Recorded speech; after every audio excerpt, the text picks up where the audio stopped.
We're fortunate tonight to be joined by Vin, who's got his latest No Nonsense Whisky, which some of you may have noticed is a Mackmyra cask. So we've got Richard on as well.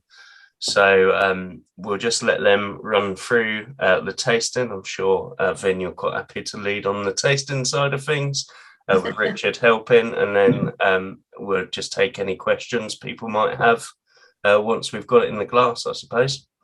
That's the important thing, isn't it, really?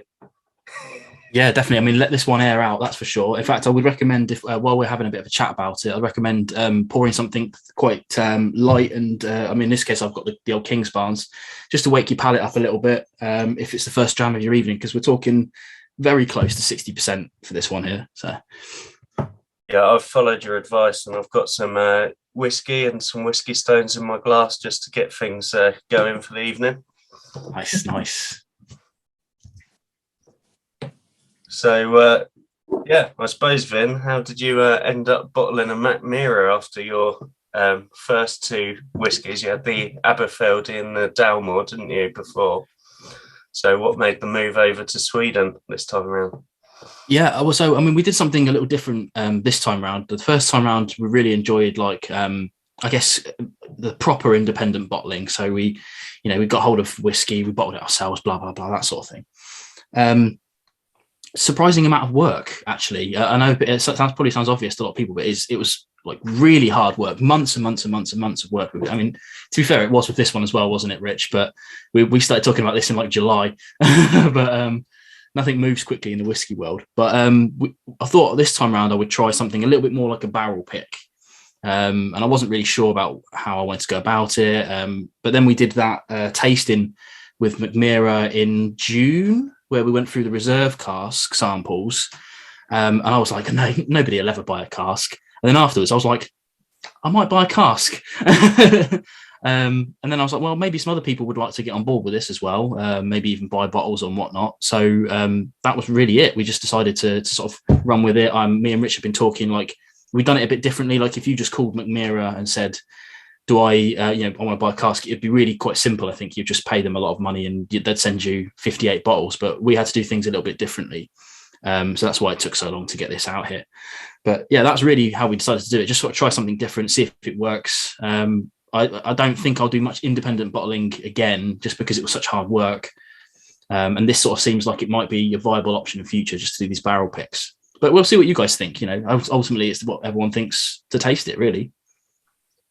Yeah, it's quite interesting. Rich, do you do this quite a lot with independent brands in terms of bottling Mackmyra, or is it usually sort of groups of friends or whatever who buy the casks? So yeah, more often than not, groups of friends and individuals who've got an appetite in the pockets to do it on their own. I think this is definitely the first like whiskey YouTuber we've done something with, which is really cool to do, because I've been watching Vin's videos for some time anyway, and we've worked together here and there, doing the tasting that Vin mentioned, or just popping up and on doing things with the Somerton Club. And just when Vin said about doing something together after that tasting that we did, we had the reserve cask samples. It was something I was very excited to do, and and be part of as well. I'm very happy to have my name on the bottle too, just because it's cool to have it there on the No Nonsense Whisky thing. Because I mean, like the certified originals, Vin's got a nice little community behind him, and it's cool to be part of that. So yeah, happy. It's the first time I've done something like this with Mackmyra and anyone, and yeah, glad to have done so. Oh, perfect. Well, we've got Lee J joining fresh from wrestling his kids into bed, so that's good news. Evening, Lee J. Always gone on. Always come in to give us a nice smile and a thumbs up. So, Vin, yeah, I guess Rich talking about the label on the bottle, it's quite nice when I got the bottles through to split for this tasting, just to see so many of the certified originals names on there, and also other people I know from sort of around the whiskey community. So how did you come up with the idea of giving everyone the chance to get on there? Yeah, it's kind of a bit of a weird evolution, to be fair. But I mean, I'll sort of show you the bottle to start with, in case anyone hasn't seen it. Is that going to focus? Of course not. Why would it? But it's that's the bottle there, and you can't really see it. It's probably good for GDPR and whatnot. But all these are individuals' names. The orange ones are like Patreon supporters. I gave them a little bit of extra shout out, but I gave people the option to pre-order this in something like September. You know, there a lot of faith put in the brand to then not get a bottle for like 3 months that you've already paid for. But what we did this time round, because the first 2 bottles that I did was just solely me, you know, I got a bunch of blind samples and then I bottled what I thought I liked the best. And I got some good feedback and some different feedback, you know, about the bottles that came out. Everyone sort of thought they were good, but like they were sort of hitting the sort of 7.5s for some of the reviews that I got. And that was fine. I'm really happy with that. But then I thought, well, how can I do something that everyone's going to like? And I got a kind of tasting group involved to pick these. So I had Anthony and Nikki, obviously, and I had a couple of other patrons, including Gareth Thomason and James Palmer, and Rich was there as well. And what we did was we had 5 blind samples. I knew what they were because I divvied them out, and I sent them out to these guys, and I didn't tell them anything. They can vouch for that. What I did do is group them in likeness. So I had 2 that were similar, 2 that were similar, and then the peated one at the end. And it was really funny because we were going through it and I was like, I know which one I like, but I'm not going to influence these guys. And we hit the first one and sort of Anthony and Nikki are like, yeah, this one's really nice. I like this one. Try the second one. Yeah, this one's kind of like a little bit better. And then the third one came out. Some people saying, well, I like this one better than the first one, but this one, second one's probably better. We got to the 5th one and everyone just went quiet. And they were like, yeah, this is the one. This discussion over. This is the one. And I was like, we sort of sat and talked for it about 15, 20 minutes afterwards. And we was like, are we sure? Are we sure it's the one? And everyone was like, yeah, this is the one. So we just went with it. And even Rich was sort of sitting there tittering, going, I hope they pick this one. I was surprised. Like this. I've seen this on our list for so long. And to be perfectly candid, I just on the stats and things for it, I'd written it off. I thought this was going to be too hot, too young, too malty, and then, you know, so I've not talked to anyone in the year and a half that I've been selling casks like for us to people. I've just ignored this. I've not even thought about getting a sample for myself of it. I just thought, no, I'm not sure about that.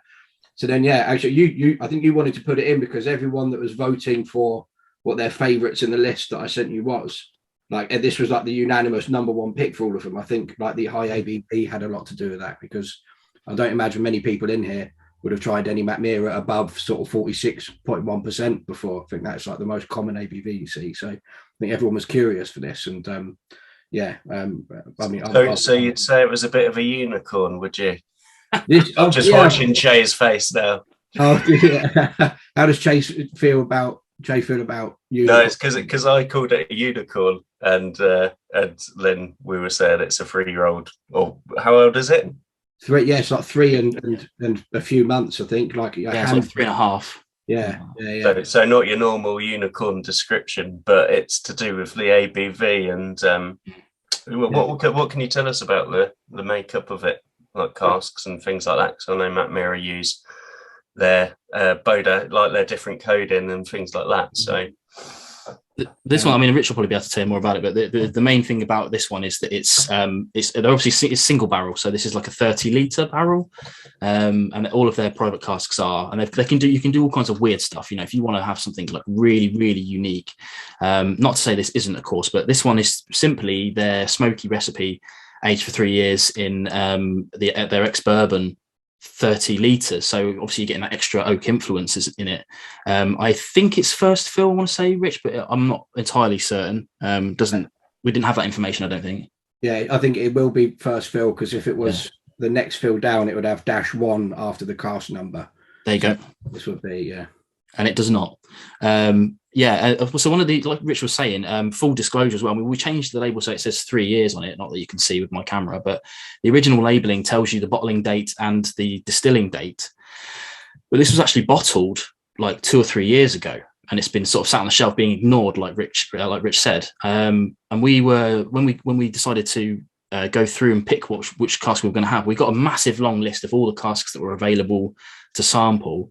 And I got my guys to rank them in order of interest. You know, obviously we just had numbers on a spreadsheet at this point, so we just picked them in order of interest. And I sent that to Rich, and Rich didn't understand what I'd done, and he flipped it on its head and was about to send us the 5 least preferred ones, if you remember. And I was like, no, you've done that all wrong. But this one here, everyone was like interested in it because on paper it shouldn't be that great. It's 3 years old. It's a really high ABV, which can be a bit off-putting sometimes. And of course, it's an unknown entity, and it's ex-bourbon, which is probably the most boring of the casks that Mackmyra do. But everyone was like, well, I'm going to get a chance to try it for free, so I'm interested. Let's try it. And it just came out like all of us were like, yeah, I'd like to try this one the most. It just turned out that to be the one that everyone enjoyed the most as well. I wasn't expecting it, because I was expecting it to be like a really high peak content. But as you'll find out, hopefully, when you try it, it's not so bad. The ABV isn't so bad either. I think it tastes somewhere in kind of the lower 50s. And I wouldn't call it heavily peated either. It's just like a nice kind of sweet smoke. But hopefully I'll let you guys decide for yourselves when you finally try it. Well, I guess that's probably a good note to say. Should we go in on the nose and see what people think? I can see Toby and Nick are sort of inhaling it at a rate of knots at the moment. Frank will definitely be smelling this already. Rich, can I just ask a question while people are nosing it? Yes, ma'am. How, with regards to the price of the bottles, can someone get a cask off you and say, if you split the cask down, it comes out 50 quid a bottle, say? If someone turned around to you and said, I'm going to charge 100 quid a bottle for this, could they do that? Or do you have some kind of say of like, no, it's got to be within this range of price, just so it doesn't affect any other of your kind of releases kind of thing? No, do you mean if somebody buys a cask and then they say, like, if Vin bought this cask and said, I'm going to charge £100 a bottle, would we? Yeah. Once somebody's bought it, I mean, we've got different brands, different other like shops and things that buy casks from us, and then it's up to them what they put the retail price at, what they think they can sell it for. Milroy's will put their prices higher than some other shops because they've got a big brand. People know them, people trust them, people think, if they've picked these casks, that's a mark of quality, so they're willing to pay more for them. Whereas other smaller shops, or Vin, but someone like Vin, for example, could easily have just said, I'll charge a bit more. But I think Vin the whole time said he doesn't really want to be making money out of this. It's not about the money for him, it was about doing it. So I think what everyone's paid is pretty much bang on what the cost price was of it.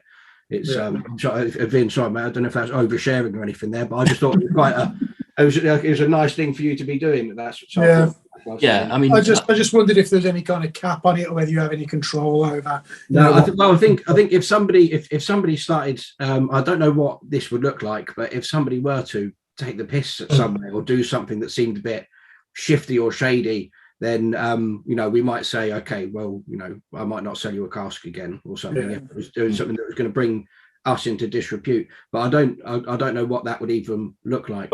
Well, we're starting to see in the chat a lot of COs imagining the $4,500 bottle of Mackmyra that Ant's going to be releasing this year. No,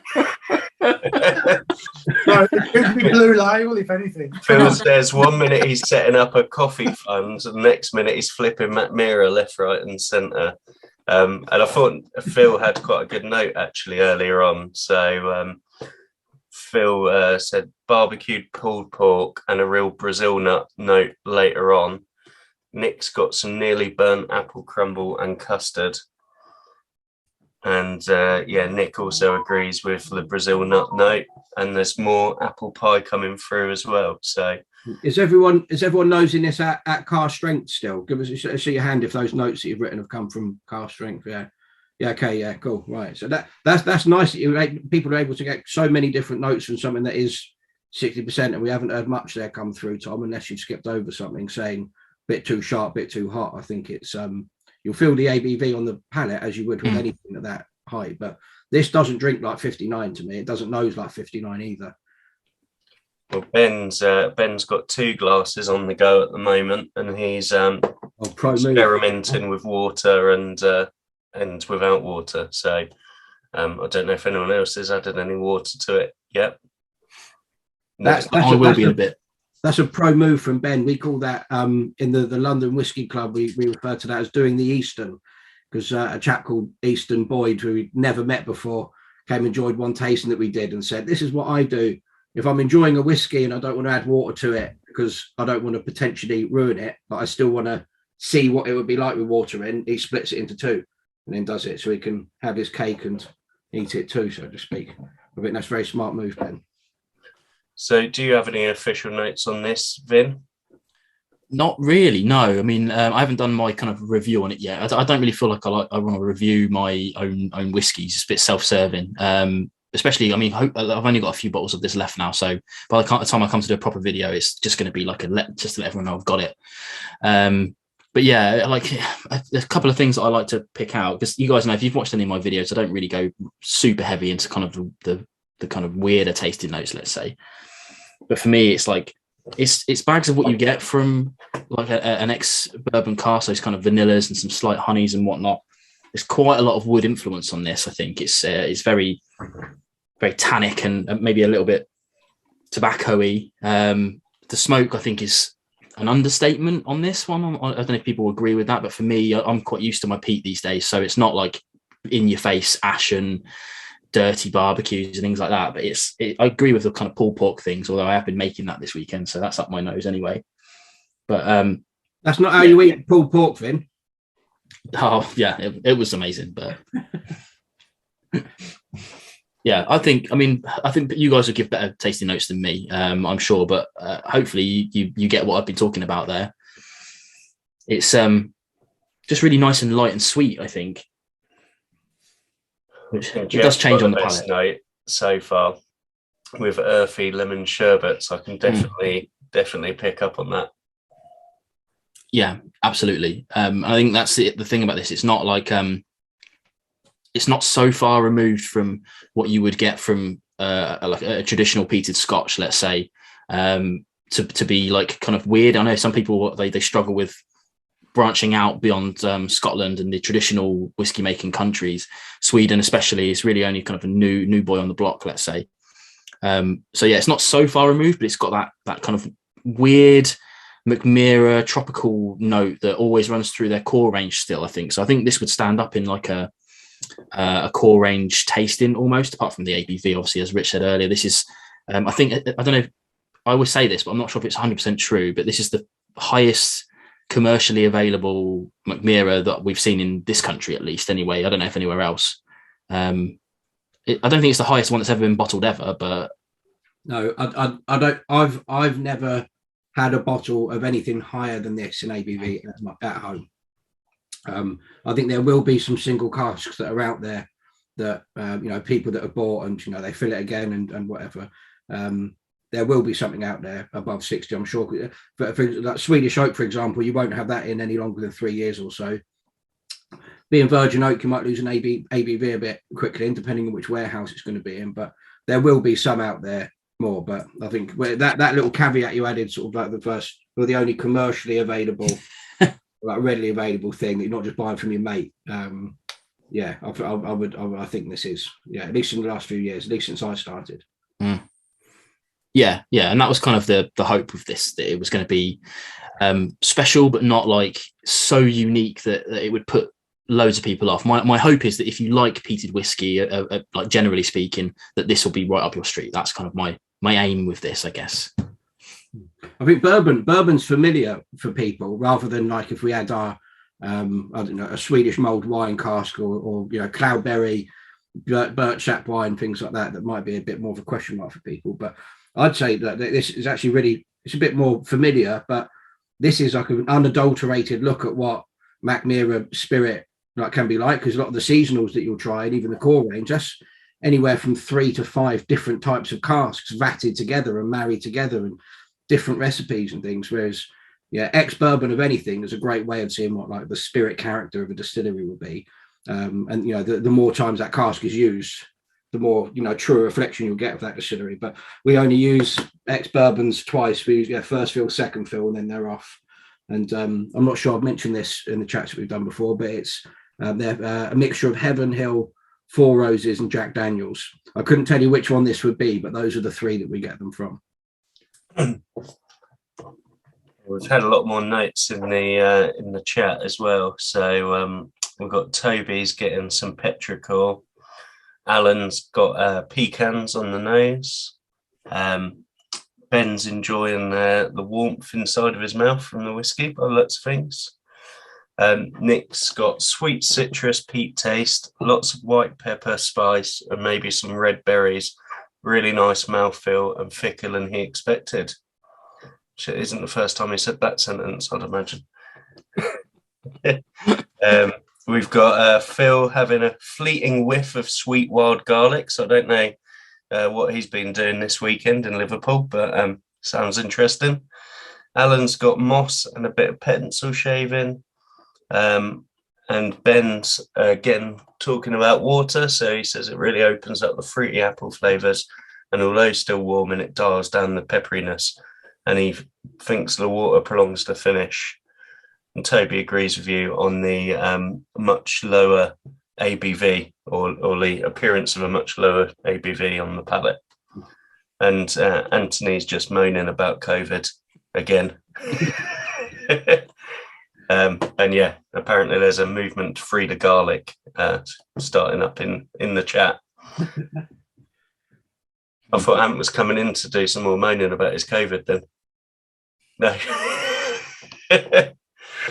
So is everyone enjoying it? What's people's? We've got thumbs up. Anyone want to come in and share anything?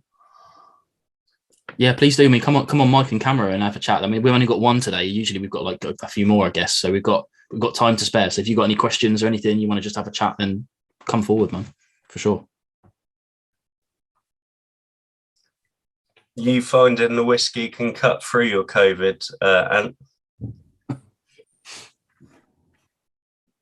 Do you know what? I'm just going to come in rather than talk. It's just weird because everything just... Jeff was putting, does everything taste like vinegar? But it's more pepper for me. Everything's just got a pepper note to it. It's really strange. I thought I'd got away with it because I just thought I'd lose all flavour. But it's not. It's like everything tastes like it should. There's just a massive peppery note on top of it all. But it's just such a strange sensation. I can't imagine what it must be like with Jeff, who lost it completely. Because this is weird, let alone what you guys must have gone through about it like that. But yeah, I'd love to say I'm enjoying it. Get him off. Yeah. But I'm not enjoying anything at the moment. It's just get his name and scratch it off the bottle. I would literally I would love to be being able to enjoy it like you guys are, but it's just the peppery notes. But you know what my feelings are with peppery notes in whiskey, and it's the worst thing that I could be tasting today. I'm not the best served to be giving notes at the moment, I'm afraid. But don't take it because yeah. Tonight's pizza was the same. This morning's sausage sandwich was the same. Yeah. Like it's Everything. Yeah. I'm trying. Well, I mean, he is very trying. Can I ask you guys a question then? As we've got you and you can't give your notes, and what was it like being a part of the tasting panel? Did you enjoy the experience? Can you share anything with us about it? Yeah, I mean, to be honest, first of all, without blowing smoke up Vin's arse, because it was a pleasure to be asked to be a part of it, to be honest, because we're no better than anyone else at doing notes and things like that. But when someone like Vin asks you to help him pick a cask, and you can't say no, can you? Because it's just an honour to be helping out. So yeah, I mean, it was brilliant. I mean, he's nailed it on the head, to be honest. That night when we all sat down and did it, we were like very much, because you never want to say don't like that one, don't like that one. So you have to kind of work your way into being kind of subjective about what you're trying. And what we did literally say, that one's nice, or number 3 is nicer than 2. And we were kind of working our way through them. I think the lineup was key. I think Vin had picked. Yeah. So your first one was like, oh, this is nice. Then you have another one, and you're like, oh, this is better. And then by the 4th one, you're like, oh no, this is better than that. Yeah. I think you'd put them in the right order to when test we got them. to this one, like Vin said, everyone unanimous. was literally, this is the one. There was no kind of number 5, it's slightly better than number 3, and it was kind of number 5 just beats them all hands down. It was just kind of this one every time. Everybody liked it, it was pretty cut and dry, wasn't it, Vin, to be honest? I mean, once we got to this one, there wasn't any real going back to try the others. Nobody was devil's advocate. Nobody was like, oh, let's look at number 2 again, or no, it wasn't like that. Yeah, so it was pretty. It made it easy by the time we got to this one, to be honest. So it was. Can I ask, out of interest, or Vin, what were the other ABVs of the samples that you had in your final 5? Oh, I have to pass it. I think they're all pretty similar. I don't remember them being. Well, yeah, I'm not asking exactly. Were they all pretty high? Yeah, they were pretty high. Yeah. We had a couple of normal. They were all the other four were the elegant recipe, which is the non-smoky, and there was two different kinds of wood. I think we had some normal ex-bourbon and some ex-sherry cask ones, if memory serves. Two elegant Olorosos, two elegant bourbon. I think they're sort of mid to high 40s at most. I'm not sure that there was anything over 50. Yeah. So they're all quite. So there was nothing that was assaulting anyone's tongues or taste buds in the way into it. Because what I was going to mention earlier, actually, when Tom asked, Vin a bit of detail about the cask and things, or how it sort of comes about. If anyone's got a bottle there, you can see the warehouse is listed as Bodas or the Bodas mines. With a lot of these private cask bottlings that we have, they'll be from two different warehouses, either Bodas or the Forest warehouse, which looks like Skugzol or whatever. That's obviously not the right way that you say it. But yeah, the Forest warehouse tends to have fewer bottles and a higher ABV, just because of the way that it matures up there. Whereas down in the Bodas mines, you usually get more bottles and a lower ABV, because it's very humid down there. So the water content of that cask doesn't really have anywhere to escape to, because it's 99% humidity in the air. So you end up with ABV coming flying down and bottle numbers sort of remaining high.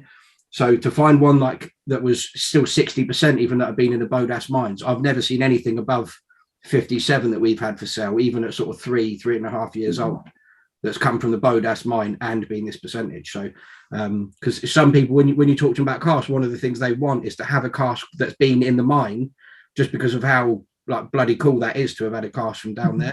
But they also want a decent ABV, and they've got to toss up which, what their priorities are before doing it. So this is doubly special because it is a high ABV and from down in the mine where it's at, basically. So but yeah, so coming back to Ben's question, I think the others were sort of medium high rather than this big jump up. We've got a question from Toby about the recipe. So he asked, is the smoky recipe made with peat and juniper? Yeah. So yes, it's all Swedish peat from the Kadin Musen peat bogs, which is about a 40-minute drive away from the distillery. So pretty local. And then we use juniper branches, dried juniper branches, a very small portion, anywhere from 1 to 10% it will be, depending on what Hurken, our smoke man, is doing. And they all get donated to us from the sort of power companies when they're going clear lines. I don't know if anyone's been to Scandinavia or flown over parts of Scandinavia, you see where they've got power lines going, to some places that are very spread out through these big pine forests. They will mow down almost like a motorway size width of freeway going through the woods, and then have power lines going down there. And as juniper branches and other types of brush start growing there, the power companies come around periodically to each part and take them down. So juniper grows everywhere there. So so we get those juniper branches donated to us from a power company. And then and that is, I think I've spoken about this before, but for anyone who hasn't been on a tasting with me or anyone from here, but so there's 2,000 years of Scandinavian history of using juniper branches when you're burning whatever fuel source you're burning to get more flavor into meat and fish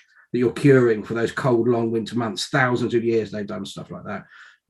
So there's, when we started, because we were the first people doing whiskey in Sweden, malt whiskey in Sweden, they wanted everything to be as Swedish as possible, and there was nothing in the rule book, because the rule book didn't exist in Sweden other than making single malt the way it needs to be made, that said that they couldn't do it. So they wanted to do it. They didn't want to just be another Scottish styled whiskey that happened to be in another country. They wanted to have some Swedishness injected into it. And I think Stauning, I'll never know which way to say it. The Danish guys, they use heather on their peat as well. So there's other people experimenting with other different things as well, which I think is, for any peat lovers out there that have had every peated whiskey there is, or at least from the big distilleries, I think it's quite an exciting time to see new things and new ways of methods and ways of doing things happening. So peat and juniper smoke.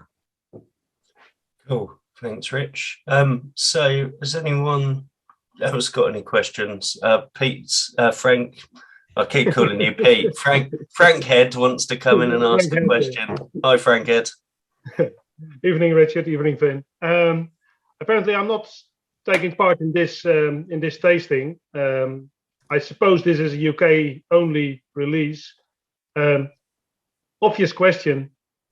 I think to Vin, will there only be UK only releases from your point of view? And from Richard, will there be something like this coming to mainland Europe? Okay, well, so from my point of view, for now, definitely, yeah. Mainly because it's like I'm not like officially set up to sell whiskey. I have to use a subsidiary to do all of this, and the getting stuff abroad right now is really, really, really difficult. I just tried to I've just tried to shift some samples to Australia and to Japan for this Dram Slam thing that I'm doing, and like the Australian ones have only just turned up. I sent them out sort of late October. But yeah, I mean, I know that's a kind of extreme example, but yeah, that's just because it's just me right now. I don't have any kind of any ties with any importers or anything like that. And that's to do it properly.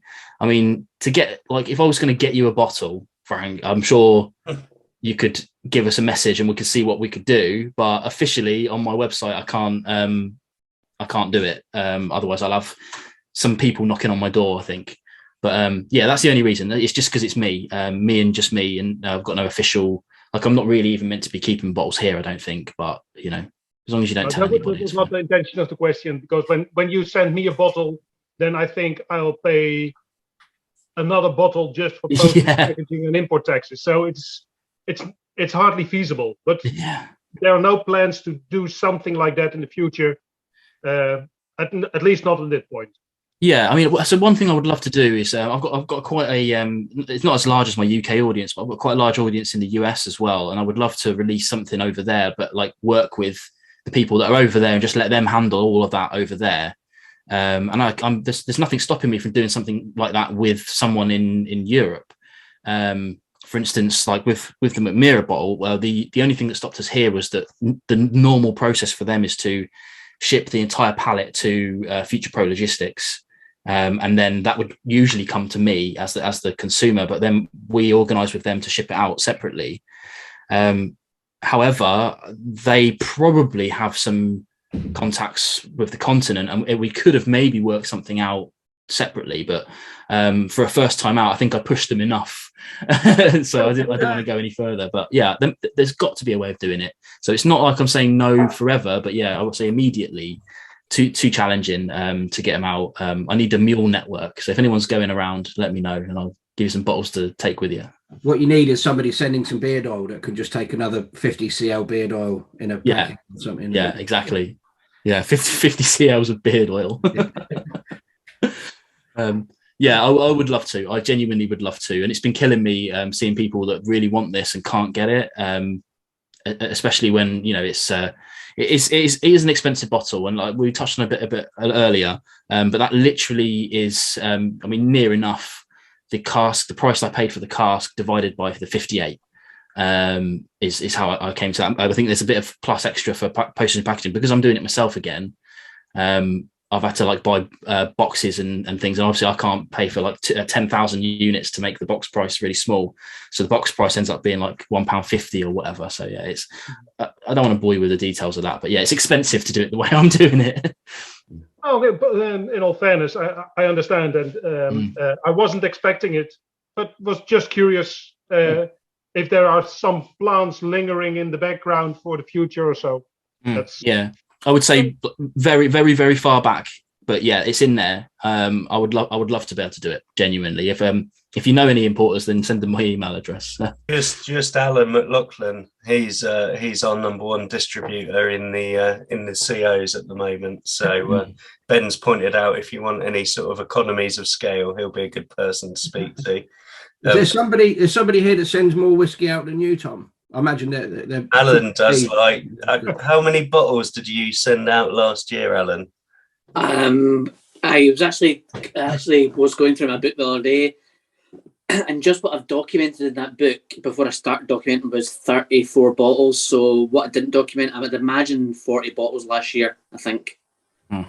Yeah. Do you have a code for these things, Alan? Have you just got a ledger in your living room saying bottle to this person, whiskey to that person, or is it literally just a little ledger? Because I started getting to the point where I was doing different sizes to different people, and I was losing track, so I started having to write it down. One day that will just be on Arthur Motley and Dave Broom's podcast about whiskey antiquities. It'd just be Alan McLaughlin's lost whiskey ledger. I think the second half of Frank's question, Rich, was over to you, and I know you've got some whiskey maturing on the Seine in Paris, and you've got quite good links into Europe, haven't you? Well, so Europe-wise, we can't really do anything from Sweden directly because of how restrictive the alcohol sort of selling laws and things are over there. Everything has to be bought from Systembolaget. I think.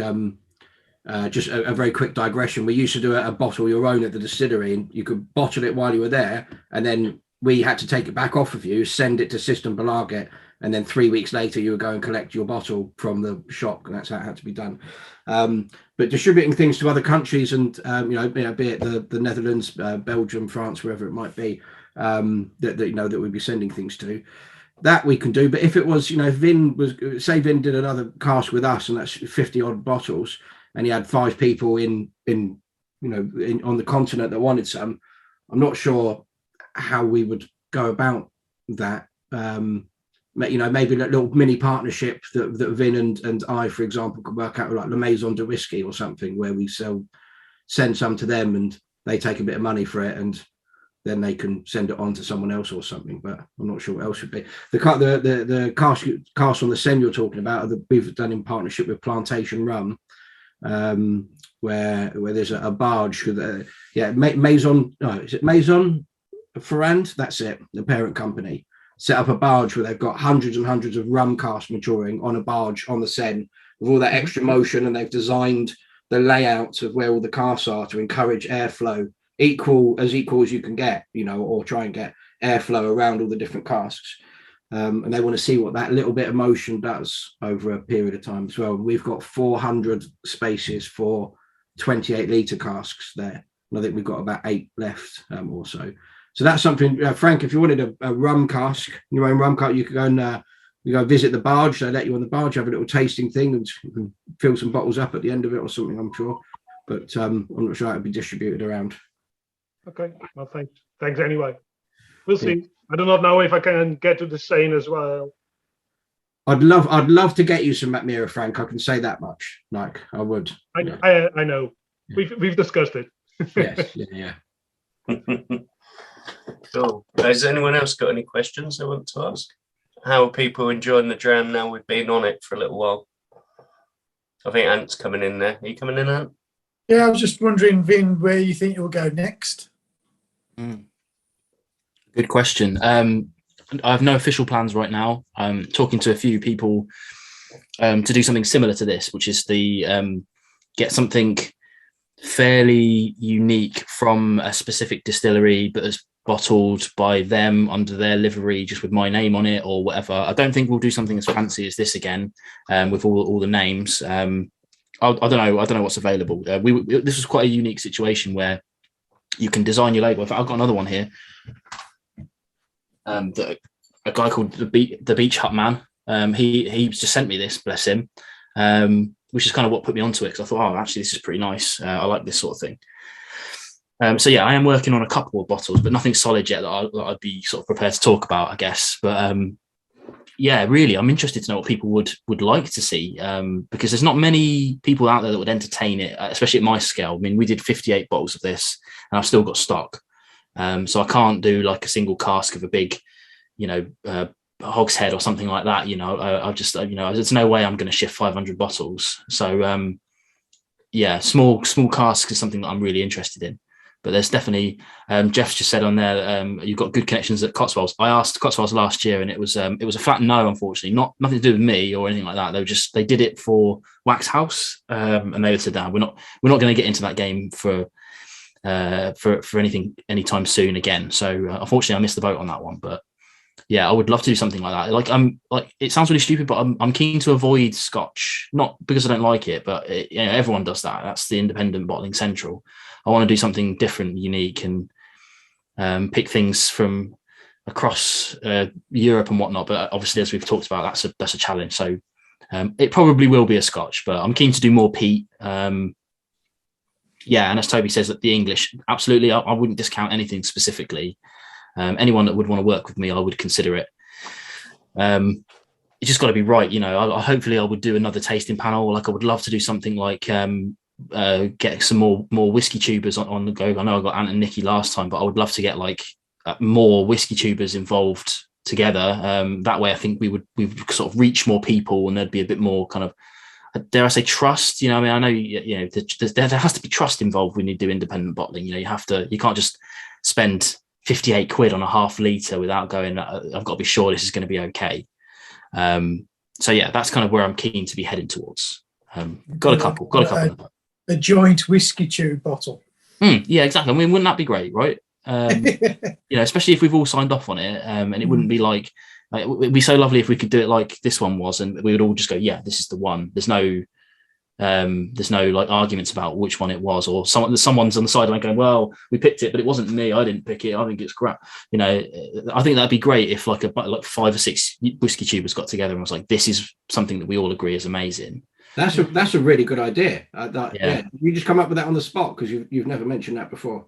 Not on the spot. It's something that I was keen to do. Actually, I'll tell you what did it. Toby's listening. So it was when I did this originally, and I said to people, who wants to be on the tasting panel? And I'd said, Toby was like, me, and I was just like, oh, I'm sorry, mate. I've kind of said no, apart from Ant, who had already asked. I wanted the other 2 slots to be community people and not whiskey tubers. But then it kind of got me thinking, really, we should do something like that. And make it happen. So, but I just haven't pulled the trigger on anything like that yet. I guess I've been moving house and whatnot. But maybe this year some of these guys will get an email, and we'll see what we can do. So whiskey tube, no nonsense, Springbank coming soon. Watch this space, everyone. We had quite a good question from Ryan a second ago, and apologies to Ryan because I didn't actually get his sample to him. The postie nicked it, but. He asked, what's the reason behind the 28 litre casks rather than 30 litre casks? On the rum. It was quite an interesting conversation, yeah.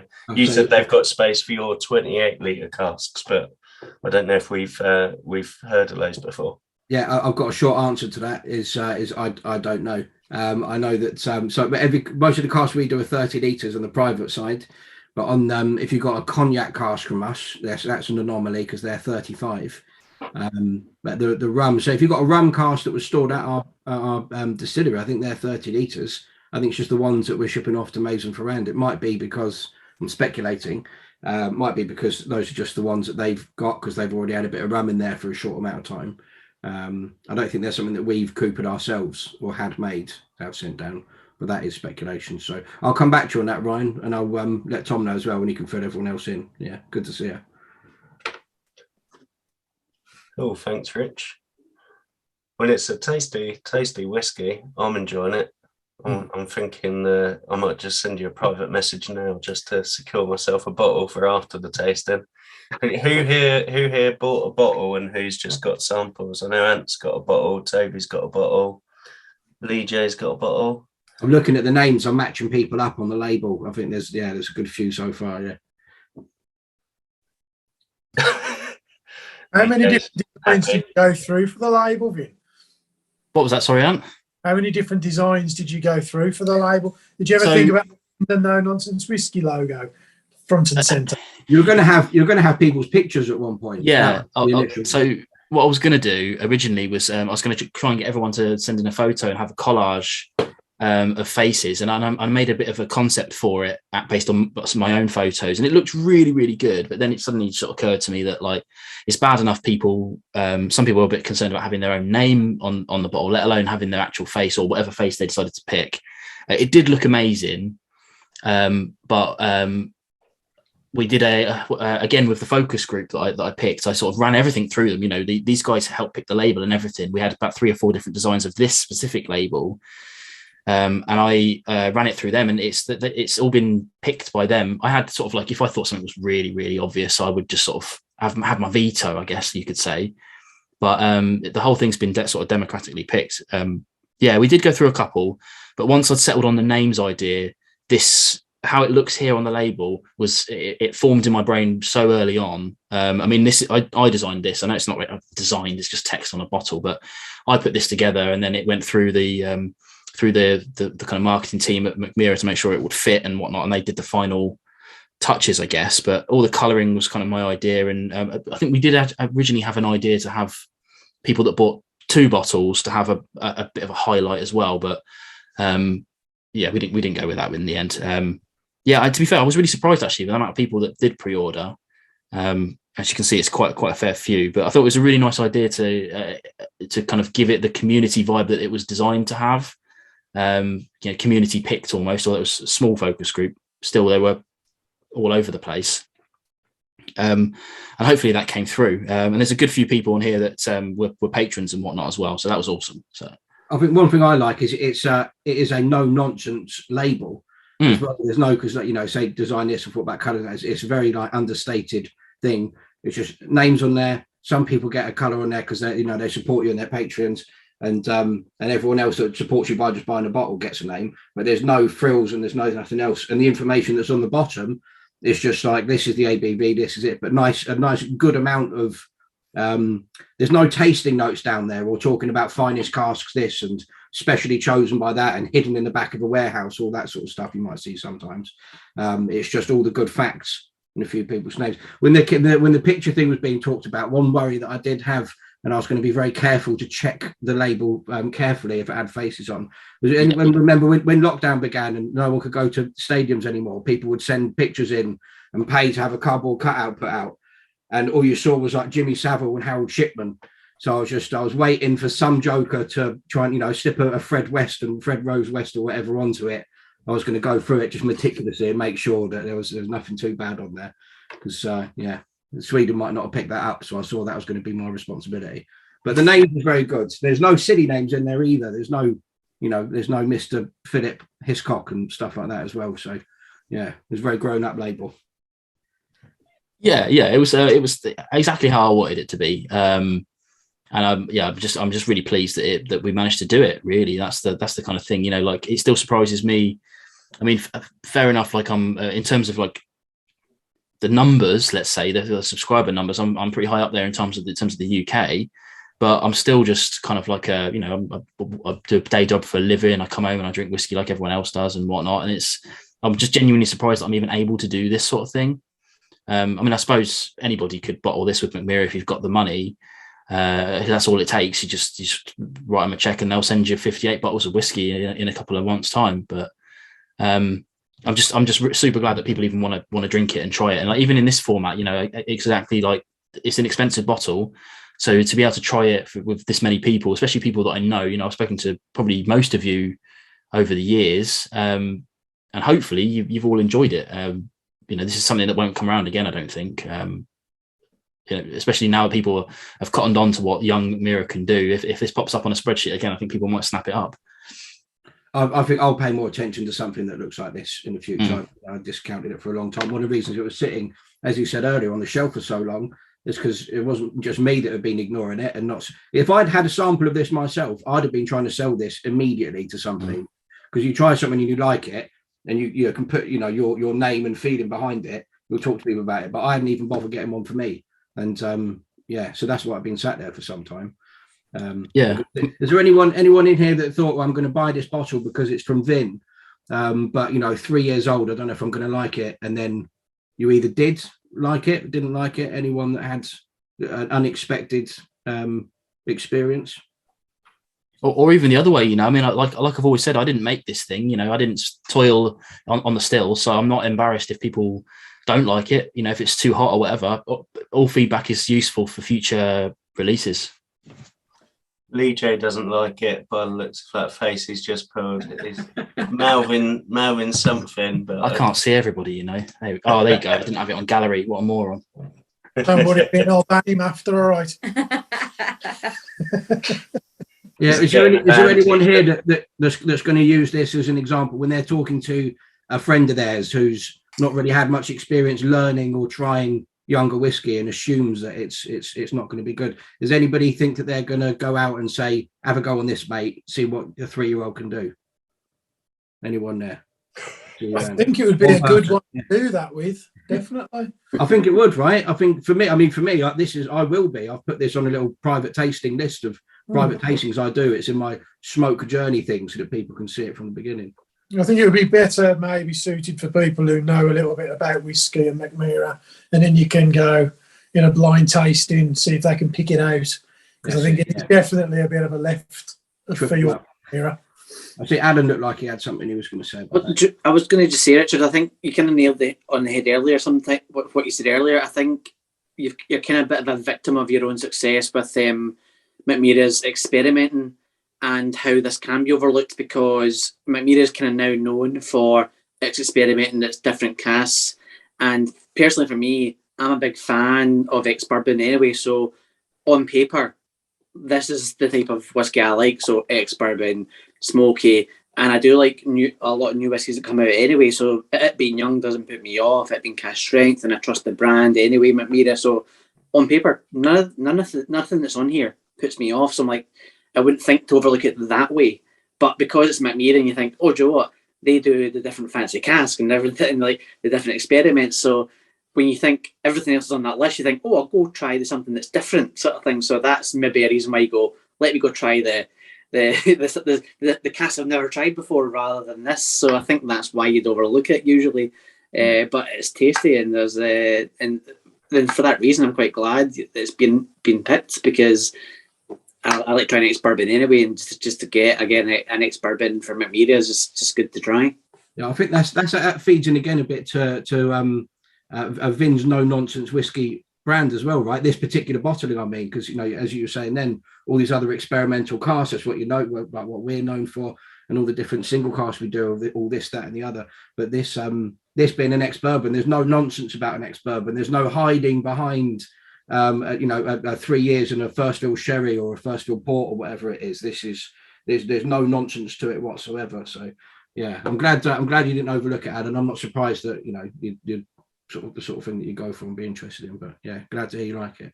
Is anyone else feeling the same remorse as me that you didn't get a pre-order bottle and get your name on it? I think Lee J is rightly feeling quite smug about having his name on the bottle of whiskey, and yeah, certainly one I wish I'd bought when I saw it on pre-order. I mean, I didn't do it intentionally, but I left some space around No Nonsense Whisky, so you can always borrow it in or something. I was thinking that, Vin. Anyone that buys a bottle now, you can just print their name out on a little bit of paper, send them some Pritt stick and a bit of paper on there, and send you. I'll have to get my wife to do it. If you've seen my handwriting, you wouldn't want that on your bottle of whiskey. So anyone else want to ask any questions, or should we? Yeah, Vin, I've got another question for Vin. More in line with the YouTube channel, really. Obviously, your subscribers are 12,000 plus now. Yeah, we're at 12.1 now. Yeah. So it's steady. Yeah. And obviously the success of No Nonsense Whisky as a channel means we'll get more bottles in the future. So, do you think it will become your job at some point, Vin? No, not in its current state, I have to say. It's like I mean, again, we touched on a bit earlier. There's in the volumes I'm looking at now, there's absolutely no money whatsoever in independent bottling, none. Not with the amount of time you have to put in to sell the things. That's where any money would go. So the last two literally made nothing, not a single penny on those. These, I think I rounded up just to make it easier. I think it came out at, I can't remember the physical number. It's like 57.65. And I was like, I'm not going to put that on my website. I'll just round up to 58. So yeah, you might all be paying me 50p in profit on that one. But I lost that in hours selling it. So it's, yeah, basically long story long is that I'll carry on doing the bottlings, but what I want to do is find whiskies that you can't get access to that I can and get it to you. That's kind of what I want to do. In terms of the whiskey tube stuff, Yeah, I mean, don't get me wrong, I would love to. You know, if I made enough money to give up my day job, I'd hand my notice in tomorrow. But it's yeah, you need to put in some serious effort. And there's so many people, we were talking about this quite a lot recently. There's so many people now that are coming through that have got amazing editing skills and really know their stuff that you just can't compete with. I think if I started now, I'd be nowhere near it. I'm just fortunate to have started when I started, to be kind of one of the forefronts, I guess. So yeah, I mean, I would love it. I genuinely would love it. But it's not in the aims. I don't really have the business head, because if I did, I would have been charging £65 for these and making a tenner on each bottle. But that's not me. I can't do that to people, especially when they're emailing me saying, "Oh, have you got any more bottles left?" And I can't just be like taking a piss out of people like that. So yeah, I mean, what I would love to do is talking about bottles again. Is I want something. So far, they've all been quite expensive, just because of the limited amounts of bottles that I had. The Aberfeldy actually was probably the best value that I'd released so far. You know, this is obviously good, but the half litre puts a lot of people off. I'd genuinely like to put something out that was around that sort of 40, 45 quid mark that you look at it and go, whoa, I would, you know, it'd be an absolute no-brainer to buy, rather than a bit like, oh, you know, it's a bit young or whatever. That's what I would love to do, but I think I would have to be able to sell in, like, you know, thousands of bottles worth to make it viable to the producer. So we'll see. You know, I'm talking to people. Not everyone's into it. You know, Mackmyra obviously are very social media knowledgeable. So they were, I mean, there wasn't even a question mark about making it happen. It was just how. But there are some people, I won't name names, but some people you email them and you either don't get a reply or it's just like no, we're not into that. Because you have to remember, some of these distilleries have been going for 300-400 years. And we've only really had social media for the last sort of 12, 13 years. And some of them don't know anything about it. They're just up in the Highlands, away from everyone else, just, you know, pulling bits of rope, which is true. That's what they do at Glengoyne. If you've been up there, they measure their tank levels with rope and wood. So it's, you know, that's the kind of people. So, yeah, I would love to do want someone from every distillery ever, but it's just, you know, it's not going to happen. One day, watch my videos, because all that advertising revenue helps get me closer to that dream. Don't skip them. You find some a Vin that's doing 50-litre stuff, you'll get higher age statements on those, which will be appealing to, you know, a broader sort of spectrum or array of people. And yeah, 50 litres will probably end up being not too dissimilar in terms of bottle numbers, because they'll end up being 70 centilitres from most other people. So yeah, people that do 50s, I'd have a look at those if I was you, because I'll be excited to see what you do next. Yeah, definitely. And I'm not against anything. I think that the problem is that it's the risk factor, I guess, for the bottles, because I have to sort of pre-sell them, I guess, because I don't have the sort of collateral to put up the grams that are involved in some of these casks. So I have to kind of pre-sell it, and that's another risk for you guys as well, because, you know, you have to give me like sort of 50 quid 3 months before you'll ever see a bottle, which is what happened here, which is lovely when people trust me enough to do that. And I'd love to get myself more officially set up so that I can have, like, let's say premises license is the way to go with that. You know, turn my garage into officially like a warehouse for whiskey, and then I could sell directly from my house, and that would cut my costs horrendously, and I would pass that on to you guys. Because at the moment I have to pay a third party for literally every step of the process, so that I don't have to handle the bottles at all, because that's I was going to say frowned upon, but I think probably very illegal is probably the way to describe that. Yeah, a little bit illegal. Yeah, a little bit illegal. Just a little bit.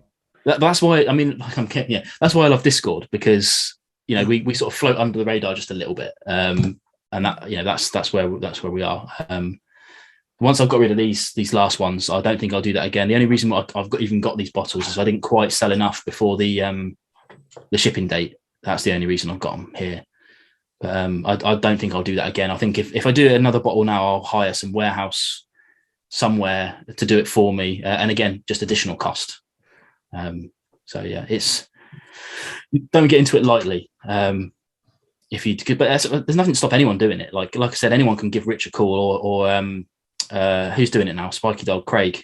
He's doing it. Call me. Cool. Yeah. Okay. Cool. Rich. But yeah, anyone can buy a bottle of this stuff. Selling it's a different story, but yeah, like I said, like Beach Hut Man has got 58 bottles of this sitting on his shelf, well, 57 because I've got one, but he's got all that sitting around. He's just been giving them away to like his local bars and whatnot. Bless him. Did you have any YouTube channels try and tap you for a free bottle, Vin? No, actually, I didn't get anything direct. I think that's the thing. I mean, it's not that people asked me, but if I sort of rang various establishments up and said, "Would you mind doing this review?" Like you guys will probably attest to this. I've not asked any of you to put this on social media to review it or whatnot. If you do, it's entirely up to you. But I've not asked you to do it because that's where you kind of, the integrity line starts to blur a little bit. You've bought the bottle. If you want to talk about it, it's your bottle. It's not my bottle. But if I was going to ask people for reviews, I would have to send them out samples. And as you guys know, even a direct bottle split costs you all like for a double, like £8.50, something like that. So if I do that to like 10 people, that's literally 80 quid out of my back pocket. And that's not like profit. That's how much it cost me to get the bottles. I could probably afford that, but I'm not trying to sell 100 bottles, 200 bottles. It's only 58. So I don't think I need that sort of level of exposure. But yeah, I would have to send some freebies out because people wouldn't just buy it for no reason. And that's fine. I don't expect it. Because it's a community bottle, as I've been saying. So if people want it, they want it. If not, I've got 10 bottles sitting here that I'll happily drink for the rest of my days. So it was nice to see Ed Lee. Ed Lee bought one himself and then reviewed it on topwhiskies.com. And he did that today, actually. Yeah, he did the first review that I've seen of it, which is great. And I love that people have been taking their time with it because this isn't like I said, I've got a handful sitting here that I'll put them on the website now, actually. But the idea isn't like I don't really need to sell the last 10. I'd happily take that money out of my own coffers and like I said, have those my bottles. If people want them, they can have them. But I'm not trying to push it. That's the big thing. I'm not trying to be like, please buy my whiskies. But if people want it, they want it. I'm not going to do an advertising campaign. That's whiskey sales though, Vin. I've seen in the last few years. There's some things sell out immediately because it's a spring banker, it's an Ardbeg committee release or whatever it is. But other things, loads of stuff gets sold up front if it's something that people are after. I've got a good number, and then you'll have things that just sit there for a while. So long as you're financially okay, it doesn't matter at all. And eventually somebody will pick it up, and somebody might want to get a second bottle. Or one of the guys that are in here tonight that didn't buy a bottle that I think Che mentioned that he didn't because he had a club one coming out at the same time. But maybe in 6 months he has a look and he's got paid that day and he sees you've got it on your website still and he goes for it. Just using Che as an example. But having 10 sticking around, not too bad. And the cool thing about whiskey, if you spend money on it and you think you're going to sell it in the future and then the market crashes or you think I'm not going to do it, you could just drink the stuff. So it's a win-win, right? Yeah, I think you're as long as you're financially okay with something, then you can't. I think you're right. It's nice to be able to, like, say you see Ed's video today. It's nice to be able to Google and actually there's still some bottles available. I mean, how many times have you done a tasting, gone to buy your favourite bottle for the tasting, and they've sold out like weeks before? So I think it is nice to have that availability. And I'm interested actually with Che. And have you got the band hammer ready? Because he said he got a bottle through another club. So I'm wondering what's this other club he's moonlighting with away from the COs. Well, it's a Ayrshire Whiskey Group. That's the bottle he did. Yeah, nice. Did you do that with Mickey? Yeah. Yeah. We did with Mickey, which is kind of a strange one. It's not. We didn't get enough people to get like just one of the wee reserve, like the 30-litre casks. They got 24 people involved, so I've got 24 bottles. Or not, didn't even get 24 people.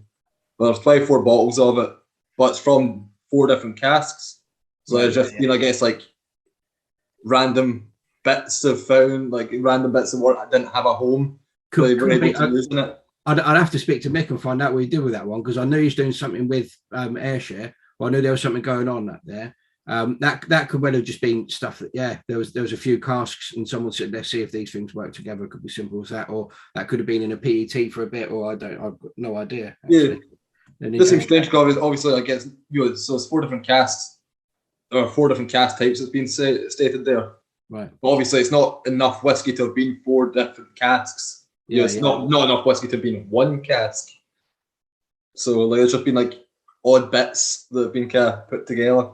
Yeah, no, I'll find out from Mick a bit. I'm sure you know a bit, or the people in the club do, but I'd like to know about that one as well. I think I just sort of, Mick and I talk every week, but I don't know the minutiae of what he's up to with his stuff and that. But yeah, that's interesting. That's a nice label as well, I think. Yeah, they managed to do something quite nice with it. Like, just kind of subtle, like, you're not too in your face about it. Yeah, nice. Another no nonsense. Yeah, it's cool. It's nice to see another bottle out there. I imagine that's come from Mick's Infinity cask, where he just pours all his leftovers from the festivals into. So yeah, it's been a really nice tasting, Vin. I think it's a nice whiskey. It's nice to hear your philosophy behind it. It's nice to hear that you're not out to just make money, but actually just to spread good whiskey. And I'm sure none of us would mind if you made a little bit of money off of it. We want to make sure you keep the lights on and everything. But it's nice to hear you're not doing it just from from a commercial point of view. And we did the tasting before of the Dalmore and the Aberfeldy, which went down really well. And I think, this has come out really well. So I think the next one you do, you'll get quite a lot of COs buying a bottle just off the back of the last 3 releases. And Jeff said it's a great whiskey, Vin, possibly his favourite Mackmyra release. So expect a slickly edited video coming soon, I'm sure. Maybe a slap if he gets his hand on a full bottle. Lee J likes it as well. Oh, Ben's got a question for Che. He wants to know where his mum's spaghetti is, I think. Yeah, he says if you had one shot, one opportunity to seize everything you ever wanted, would you capture it or just let it slip? So Che, have you got an answer? I was out walking earlier. I had my hat on. It's once you put the hat on, it can't come off. The heat's a mess. So Phil likes it as well. He says he wouldn't have picked it out as a Mackmyra because it's tasty. I think we can all get behind that. Sorry, Rich. I think you misread that, Tom. Paraphrased him a little bit, yeah. And Nick's getting in on the action now and asking if you went on an 8-mile walk, Che. So, yeah, I'm sure you're all familiar with the Eminem film, and poor old Che's catching the brunt of it these days. But so before we finish, I'm just going to ask one last time, or before we finish recording, just going to ask one last time: has anyone got any questions or feedback you want to give Vin? And I mean, if you haven't, like now, obviously I'm very available on kind of all kind of platforms. So if you don't have my email address, which is vin@nononsensewhiskey.com, you can DM me on Instagram or on Discord. You're all on COs, and I'm a notorious lurker. I don't really get involved too much in the COs because I've got my own server, but I see pretty much everything that comes my way. But yeah, you can just at me in anything or DM me on that, and I can answer any questions, anything. Even like recommendations. That's what I get a lot at the moment is people Instagramming me for recommendations for their dad's birthday or something like that. Which I don't mind doing. 2 a.m, I've got nothing else to do. Let's go. I thought like monster truck driving and things like that, like recommendations for just stuff to do. Yeah, just like like kids soft play centres in town and things like that. We do have one last question from Jeff Whiskey. I'm not sure whether I should read it out whilst we're on the recording, but it says, are you going to do one that comes with some meat rub? So I've just got pictures of that Ainsley Harriet meme at the moment. Yeah, it's I've just made a foray into like kind of proper barbecuing. I bought myself one of these Kamado Joe things, and I had a little go on that this weekend. It was a mixed bag of success. Pulled pork I did, and I made my own rub. Lots of learning to be done, but yeah, kind of getting into that. I like doing all these things that like I put it on my Discord for the first time, saying I took a picture of this thing, saying I've just bought this. Anybody else grill? And I mean, I should have known what would happen, but it was just like obviously all the whiskey drinkers are like, yeah, of course they grill. Every weekend I'm grilling. Some of these things just sort of match, don't they? And like whiskey and grilling apparently is a big thing. So I don't know. Yeah, maybe I'll do something like that. I mean, that'd be far easier for me to stock at home and sell than whiskey would be, having some rub around. Well, Dave Mara on Twitter, I don't know if you follow him, but he's got a Komodo Joe, and he's always doing like reverse seared 485-ounce steaks that just look incredible. So yeah, I'd recommend checking him out and his videos. But yeah, nice barbecue if anyone wants to check them out. I heard someone talking about one and had to write it off at the time due to the cost. So they're not a cheap bit of kit, are they, Vin? But a nice bit of kit to have in your arsenal. I got it cheap, to be fair, because I know a friend of mine. He does a YouTube channel for barbecuing, and it's not a proper Kamado Joe. It's a Kettle Joe. It's called. So it's like the cheap version of it, and I got it for about £100 cheaper than it should have been. So it was a good thing to get, I think. I haven't even cleaned it out yet, so it's probably going to rot outside and be the most expensive bit of rust I ever bought. But I've got to look after it, I think. Oh, nice. Well, there you have it, everyone. So I'll stop recording in a second. But yeah, Vin's given you his details. So if you need any barbecue recipes, cheap barbecues, or you want to ask him any questions, then he's available all times of night and day at your command. So thanks, everyone. And thanks, Vin, and thanks, Rich, for giving us your time this evening, because it's been a really interesting tasting and really good to sort of hear a bit more about it. So thanks, everyone.